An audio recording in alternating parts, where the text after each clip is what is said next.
What's up tout le monde, c'est Christo et aujourd'hui on se retrouve pour les Breaking News. Aujourd'hui je vais donc vous parler à propos de la 5G.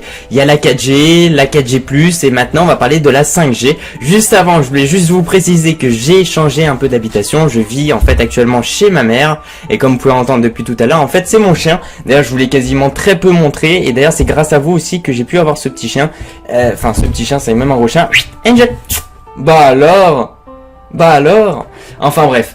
Donc voilà, donc faut juste que je me positionne et tout. Vous avez vu la super chair de gamer, you know, c'est, oh, je suis tellement heureux quoi. Enfin bref, donc on va parler donc de la 5G et je vais vraiment vous donner mon propre avis avec déjà des informations. Mais bon, la 5G, si vous voulez, juste retoucher un peu, ouais, pas trop droite. Enfin c'est pas grave, on sera comme ça un peu. Et donc voilà, c'est quand même intéressant de savoir des petites notions. J'en avais un peu parlé, je crois, de système GSM, en gros, voilà tout ce qui va être télécommunications et tout, enfin tu vois, les smartphones essentiellement, et que lorsque tu vas vouloir te connecter à internet, il y a un débit et tout, etc. Et donc en fait, qu'est-ce qui va se passer? Donc là actuellement il y a la 4G, la 4G+, bon la 4G+, je sais même pas ce que c'est tellement que je regarde pas, c'est des sortes d'abréviations qu'on donne, 4G, 5G, hein, c'est du commerce, moi.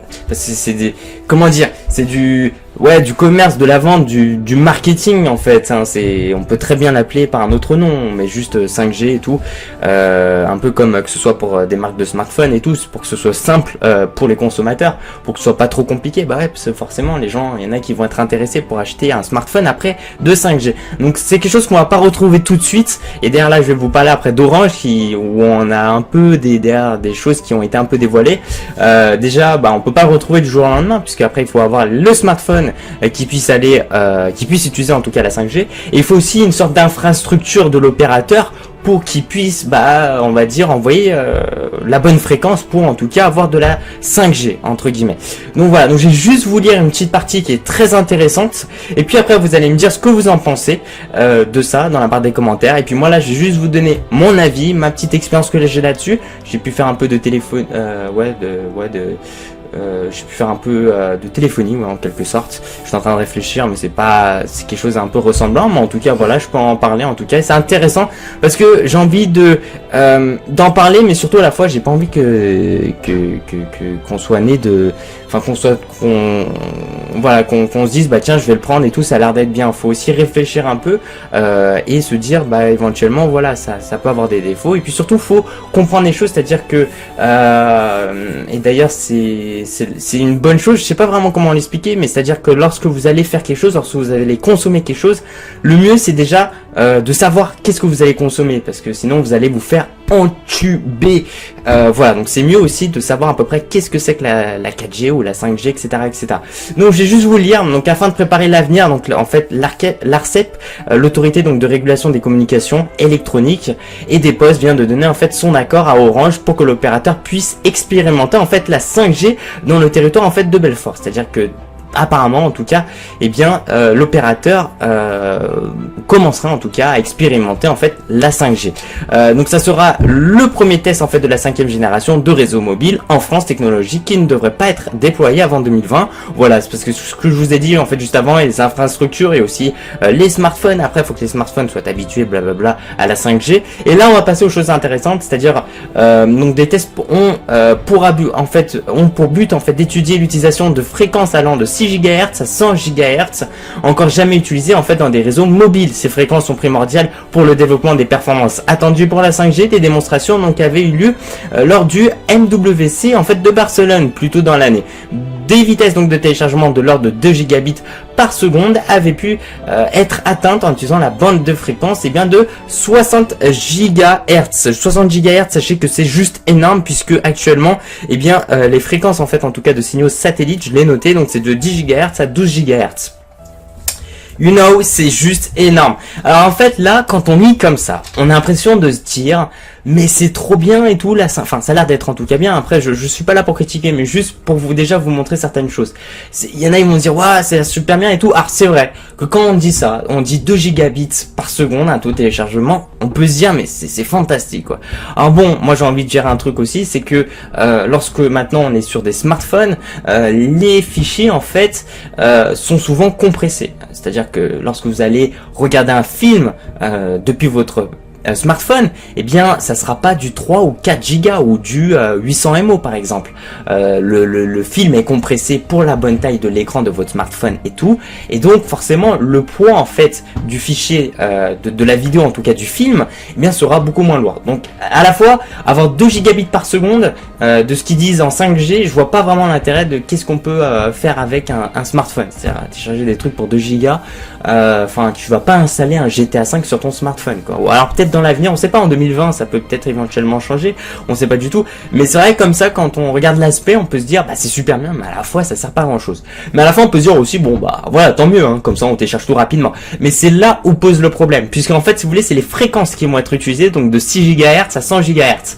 Alors en fait juste pour vous expliquer un peu en gros, la majorité des choses en fait auxquelles on vit aujourd'hui, ça marche avec des fréquences. En fait quand j'ai parlé de télévision, que ce soit de la Wi-Fi, que ce soit par exemple de la téléphonie, que ce soit aussi oui enfin voilà la 4G et tout, la téléphonie, il y a plein de trucs en fait qui marchent avec ce système de fréquences.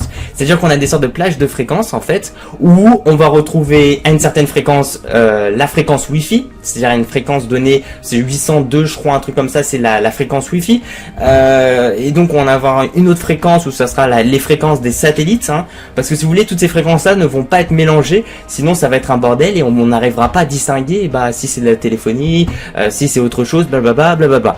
Et si vous voulez que là, lorsqu'on regarde et quand c'est indiqué, les gens ils doivent être super contents, on dit 6 GHz à 100 GHz, le problème c'est que là-dedans, déjà ils prennent une marge de fréquence mais juste énorme, c'est un truc de fou, sachant que, et ça je l'ai noté, je vais juste relire, la plage de fréquence en fait des smartphones donc en France, donc c'est 800 MHz à 2,6 GHz. Alors c'est vrai, il faut comprendre un peu ce système là, voilà, faut que ce soit un peu parleur pour vous, c'est un peu compliqué aussi de vous expliquer comme ça dans une vidéo, mais à la fois en fait si vous voulez que là on passe d'une petite plage de fréquence à un énorme espace, si vous voulez aussi pour vous rajouter en fait le système de chaîne de télévision, c'est des fréquences aussi, chaque chaîne de télévision aussi c'est des canaux etc multiplex. Donc moi je reviens juste en fait à propos des 6 GHz à 100 GHz en fait. Alors qu'est-ce que ça peut éventuellement faire si vous voulez, juste pour vous faire un gros résumé. Le problème d'aujourd'hui c'est que maintenant, attends, s'il te plaît, je suis en train de faire ma vidéo, merci mon chien. En fait c'est que le problème d'aujourd'hui c'est qu'il y a de plus en plus de smartphones et que les opérateurs vont on va dire allonger un peu les fréquences, et que là par exemple si on se retrouve avec la 5G avec des aussi grosses plages de fréquences, et bien le problème c'est que, alors c'est pas qu'on n'aura plus de chaînes de télévision, mais c'est qu'en tout cas en fait les chaînes de télévision vont baisser en qualité, c'est à dire que normalement d'ici un an on devra passer avec beaucoup plus de chaînes en HD, vous savez, mais le problème c'est qu'à force d'avoir plein de smartphones et tout, et en plus de passer à la 5G, ça va en fait si vous voulez limite compresser en fait, et bien que ce soit les chaînes de télévision et tout. Donc en fait à la fois on sera super content et tout parce qu'on aura la 5G, mais à la fois en fait à côté on va se retrouver avec des choses assez médiocres, c'est-à-dire qu'ils vont dire c'est de la HD, mais quand tu vas regarder ton écran, tu vas dire putain j'ai pas l'impression vraiment que ce soit de la HD, tu vois, parce que forcément il y a moins en moins de fréquences dédiées par exemple pour les chaînes de télévision. D'ailleurs c'est ce qui arrive aujourd'hui, et voilà, donc c'est à peu près tout en fait ce que je voulais vous dire aujourd'hui. C'est juste faites très attention les gens en fait, c'est-à-dire il y a des choses aussi à comprendre. Bon, à la fois cette vidéo elle est un peu à part parce que c'est vrai que c'est pas vraiment facile aussi de comprendre lorsque tu connais pas ce système de fréquences et tout, mais peut-être il y en a qui vont s'y connaître un peu, ils vont faire leur marque, ou alors peut-être il y en a qui ont peut-être compris en fait ce que je suis en train de dire, alors que comme ça des fréquences et tout, ils ont pas vraiment compris, ils savent pas exactement qu'est-ce que c'est qu'une fréquence ou un autre truc. Ah par contre mon chien là il fait du bruit, hein. Et voilà en fait, voilà, c'est juste pour vous expliquer comme quoi c'est bien d'avoir de la 4G, de la 3G, alors attention c'est des abréviations marketing, mais voilà c'est bien d'avoir peut-être une évolution là-dedans. Et encore si vous voulez, c'est que petit à petit en fait, à force de faire ça, déjà ils vont supprimer la 3G et tout, et tu vas plus la retrouver, hein, la 3G ça sera fini, mais ils vont en fait plus en plus prendre d'espace, et le problème c'est qu'au niveau des fréquences on va être beaucoup plus resserré pour on va dire d'autres outils qui vont nécessiter aussi de fréquences, par exemple la télévision, ou que ce soit d'autres choses. Bon, la Wi-Fi ça sera pas touché, parce que c'est en fait si vous voulez c'est la box qui envoie la Wi-Fi, donc là il y aura pas de problème, hein. Bon je vous ai donné ça comme exemple la Wi-Fi, mais c'est juste pour vous donner une idée en fait que c'est vraiment une fréquence, donc voilà.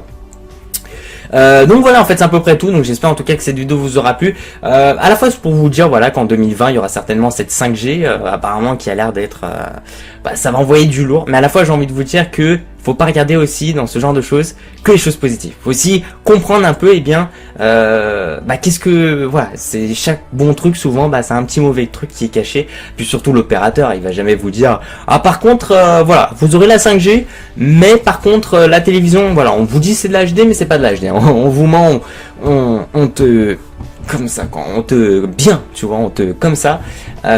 Et puis surtout ils vont vous faire payer la 5G, mais voilà, un prix, un tarif certainement, comme la 4G d'ailleurs. Si tu veux éventuellement avoir un smartphone avec un abonnement 4G et tout, ça peut te coûter extrêmement cher. Alors que en fait c'est tout con, mais c'est si vous voulez c'est juste une petite porte qu'ils vont vous ouvrir où voilà t'auras la 4G. Voilà. Alors bon, certes comme j'ai dit il y a des infrastructures. En gros il y a plein de choses à faire aussi pour par exemple éventuellement pour l'année 2020 la 5G. Il y aura pas mal de choses à investir là-dedans, mais qu'à la fois même ça coûte très cher aussi.